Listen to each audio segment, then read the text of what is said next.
If you tuned in for just a regular cookie cutter, week 7 picks, I give my predictions. Oh, I think the spread. Look at these games. All right, I'm throwing up the graphic on screen. The top 4 teams all play in the 9 a.m. window against cupcakes where they should win. I'm not going to waste my time. I'm not going to waste your time saying, you know what, I think I have Georgia in this game. We're going to get into the games that are important, and there's only a few this weekend. Let's do it. It is the game of the year in college football, and no, it's not in the SEC. No, it's not in the Big Ten. It's number 8 Oregon versus number 7 Washington at 12:30 p.m. on ABC. Washington's favored by 3, and there's a lot to unpack for this game. First of all, they don't call it a border war for no reason. This is one of the premier rivalries in all college football. It's a rivalry in the Pac-12 and soon to be in the Big Ten, which is a really big deal. Washington leads the all-time series 61-48, but don't get too hyped, Dog fans. Oregon has won 16 out of the last 21 matchups, and this is the first time ever where these teams meet in the top 10. You like quarterbacks? You're going to be in for a thrill this game.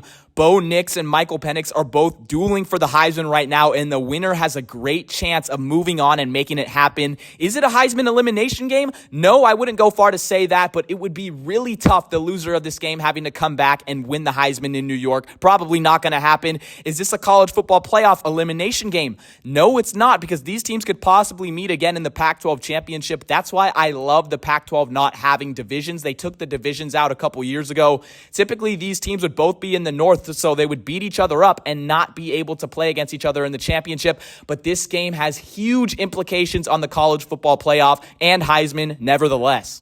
Washington is riding the wave of a 12-game win streak dating back towards last season, the second longest active streak in the FBS. Both teams are coming off a bye, which is great to study film, get players healthy, which we'll get into in a moment. And interestingly enough, Washington won a close game in their last matchup versus Arizona, possibly hiding their playbook, which a lot of people were talking about. Oregon came off a slow start against Stanford, but they got it together and rolled. The stars are aligning. This one's going to be so good. A huge factor in this game is Jalen McMillan is returning to play for Washington at wide receiver. He missed the last 2 games.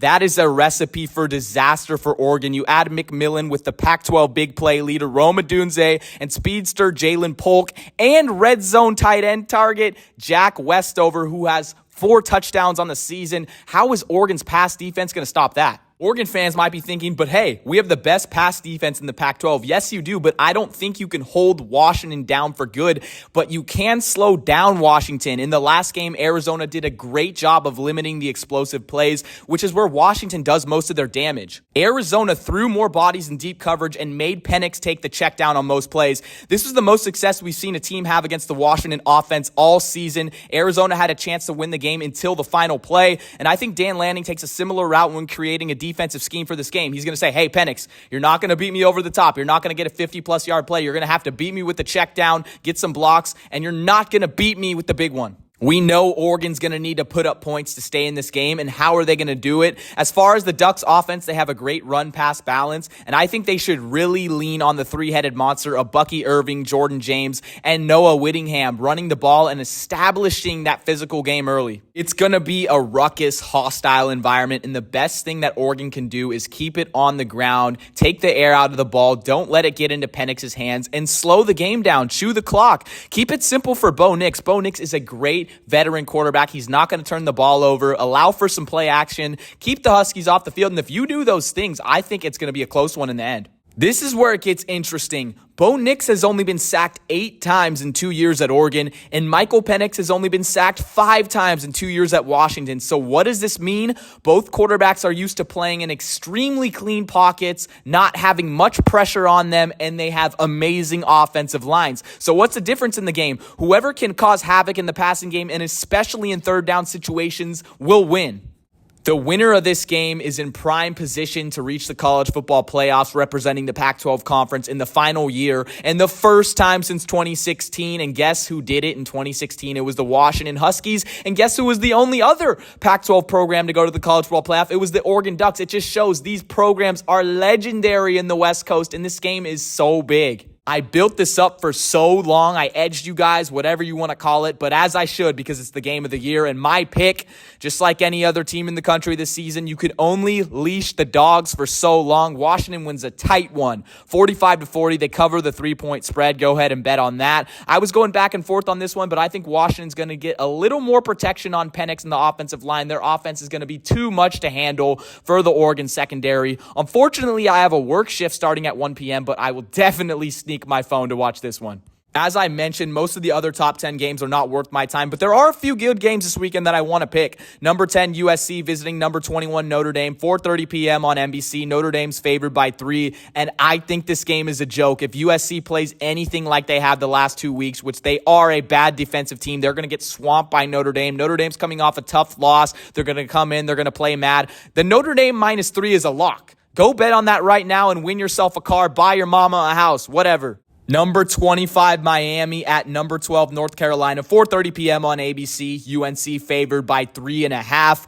This should be an undefeated matchup. Unfortunately, Mario Cristobal does not know how to manage or coach a game. He didn't have the knee in his playbook and his NCAA 14 playbook because we all played that game. But anyways, taking my logic from the first game, I would pick Miami, right? Because they're going to come in mad, just like I said Notre Dame. But no, Mario Cristobal is a bad coach. I've been saying this for years. He's a great recruiter, but he's a bad coach. And quietly, North Carolina is having an amazing undefeated season. When's the last time someone's talked about North Carolina on ESPN, Fox, whatever network? No one is talking about them. They're the quietest undefeated team in college football, and they're going to make their mark. They should break into the top 10 after this one. I got UNC. Take them -3.5 at home.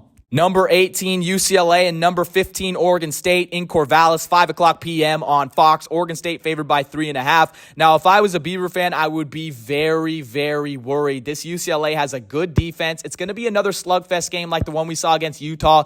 And Dante Moore has a possibility of carving up the Oregon State secondary, who has looked weak. Oregon State gave up 40 against Cal, and obviously they let Cam Ward have almost a perfect game a couple weeks ago in Pullman. But again, I'm going to pick Oregon State just because they're at home. They've only had one home loss in the last 2 years, which was against USC, I believe. Oregon State is so good in Reser Stadium, brand new, renovated. I think they win this game by a touchdown. They cover the 3.5 yet again.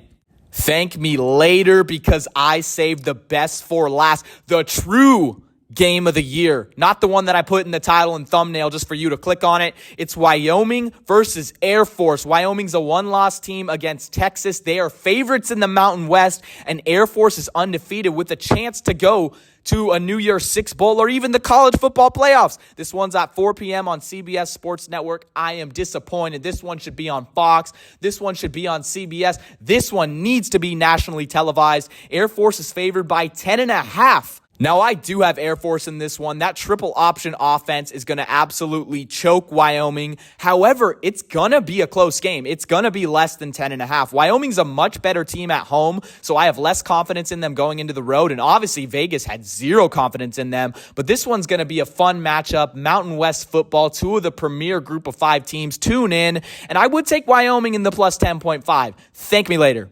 Thanks so much for reaching the end of the video. It's been Saturday Shenanigans, your home for unfiltered college football content. I just want to say you guys have been killing it with the love and support recently. It makes me so happy, puts a smile on my face. Keep it up, guys. Send to your friends, like, share, do whatever you can. I appreciate it, and enjoy this weekend of college football.